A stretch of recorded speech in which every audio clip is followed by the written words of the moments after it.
After you look at the scientific proof, the historical proof begins to leap out at you in completely new ways. A good example of this new context can be found with Jeremiah, a prophet from the Old Testament.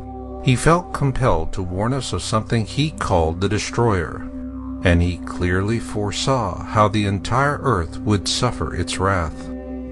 In Jeremiah 25:32 and 48:8 we read, "Disasters will soon spread from nation to nation. They will come like a powerful storm to all the faraway places on earth." Here Jeremiah clearly warns us that this future cataclysm will beset us on a global scale. He goes on to say, "The destroyer will come against every town. Not one town will escape. The Lord said this will happen." Here Jeremiah identifies the global cataclysm as being caused by something he refers to as the destroyer. So are there any similar ancient texts from this same period of time that give us the same exact wording? Yes, there is. For this we go back to the Exodus, which was as much a blessing for the Hebrews as it was a terrible curse for the Egyptians. In the aftermath of Exodus, the Egyptians had lost their faith. Their own pantheon of gods had proven impotent before the powers of the Hebrew God.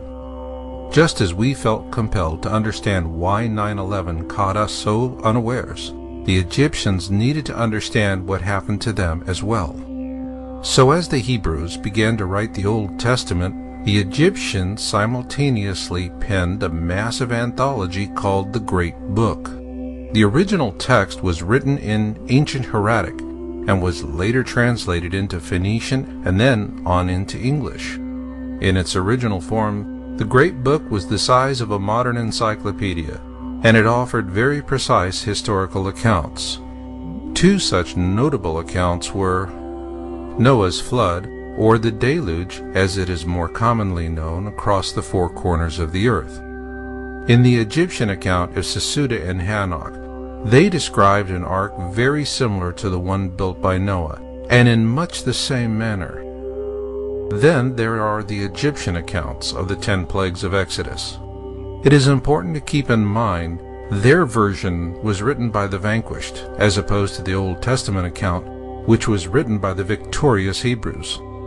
There are many similarities between the two. For example, neither the Hebrews nor the Egyptians mention the actual name of the Pharaoh of Exodus. However, where they differ, and strikingly so, is in what actually caused the 10 plagues of Exodus.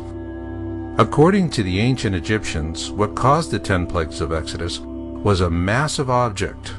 They also tell us this same object caused Noah's flood and the destruction of Atlantis as well. Like the Hebrew prophet Jeremiah, they too called it the destroyer and have warned us of its return. In fact, the ancient Egyptians go to great length to warn us that Jeremiah's destroyer will return with catastrophic consequences for all of the earth and those who live upon it, and in these days. What remains of these ancient Egyptian historical accounts are contained within the first 6 books of the Qumran Bible, and they corroborate similar accounts in the Hebrew Torah, or the Old Testament as it is referred to by Christians. Scientifically accurate, these ancient Egyptian accounts read as easily as man-on-the-street TV interviews. This is why noted Planet X historian Greg Jenner says that the Qumran Bible is the Rosetta Stone of Planet X. This is because the Egyptian accounts are so prescient they unlock many Planet X secrets buried within the Holy Bible and numerous other ancient texts and folklore. Many of the harbinger signs of the destroyer's return mentioned within the Qumran Bible have already come to pass, and it is warning us that what will come will be Jeremiah's destroyer. The Qumran Bible gives us many examples of what this is going to be like, and most notable comes from the Book of Manuscripts. When blood drops upon the earth, the destroyer will appear, and mountains will open up and belch forth fire and ashes. Trees will be destroyed, and all living things engulfed. Waters will be swallowed up by the land, and seas will boil. Assuming our governments know all this, what are they doing about it? And of course, we want to know what's going to happen to us. Well, our governments have known about it for a long time, and yes, they're doing plenty about it. The question is, what are you doing about it?